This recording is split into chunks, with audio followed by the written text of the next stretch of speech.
Mga kapuso, sa atong paghinumdum karong adlaw sa 79th araw na kagitingan, dungantang balikan ang mga historical nga panghitabo dinhi sa syudad sa Davao. Lakip na ang mga pagpaningkamot sa mga Davaoenyo aron protektahan ang atong syudad. Ato makauban ang Davao historian nga si Mr. Antonio Figueroa. Good morning, Sir Tony, ug welcome sa At Home with GMA Regional TV. Daghang salamat, sir, sa pagdawat sa among imbitasyon. Kamusta ka, sir? Okay lang, salamat Jel. May buntag po sa imo ha. Labi na sa mga namati karon ug nagtan-aw sa inyohang tulumanon. Salamat nga gidapit ko ninyo diri.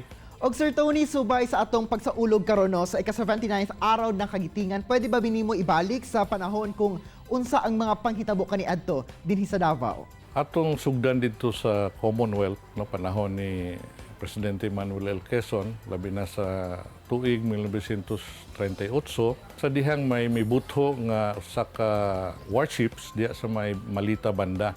Naghimog investigasyon ang Amerikano o ang gobyerno, pero wala may klaro nga resulta. Usapod ka obserbasyon nga migawas ang mga panahon na mao katong pagduaw ni General Vicente Lim. Usa to siya ka Pinoy nga general nga miduaw diri sa Davao. Tan-aw niya diri sa Abakahan, siya nga lahi man gyud imporma sa mga Abakahan diri sa Davao kay mura man military ang pagkabuhat. Kung imong putlon ang tanang mga abaka plus sa plantation, mahimo ng runway kay patag kayo. Katong ilang mga warehouse, murag hangar. Wa gyud masayop si General Vicente Lim sa dihang mibuto ang World War II na lambigit ang Davao, mao gito nahitabo nga ang mga plantation gipatag niya, ang mga warehouse nga uban nahimong hangar. Dito gitago ang mga eroplano ug nahimong supply depot to, no. Gihimo nila nga concentration camp or matawag nato nga detention camp ang kining camp Domingo Leonor karon, no. So diha una gidala ang mga Pilipino nga nadakpan nga sa gitudlo nga mauna anti-Japanese everything, no. So diha gidala. Sa dihang napuno na ilang gi-convert ang Kapitan Tomas Monteverde ngadto nga usa ka mas dako nga concentration camp.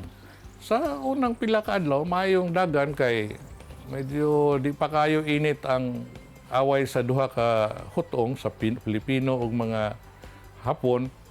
Pero sa dihang nagkadugay, nagkainitay na, niya nagkanihit na ang supply sa pagkaon, mao to nga dunay nalayas. Later, daghan na nakatakas sa dihang medyo init ng gubat, mga batan-on nga Pilipino nga gipandakop, gi-round up niya, ipasakay og mga truck sa mga sundalo, pagbalik wa na, pamatay na. Is usa sa mga lugar nga daghan ang gipamatay kay naa na magikaut nga mga lubnganan ng uban nagkaut sa sarili nila kanang GSIS.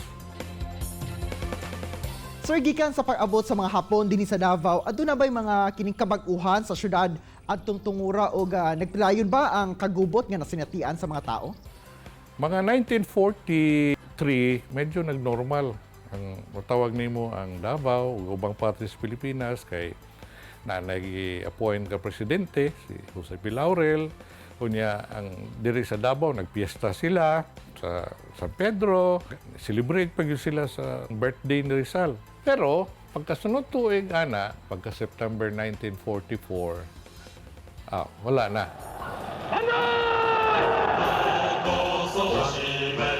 Kung nagyod to pandemonium nagyod. Everybody to his own. Sa kasuko sa mga Hapon, bisang kinsa gipamatay. Bisang kinsa ka sibilyan, makita ka, wala na ang mga Hapon, wala na yung amigo.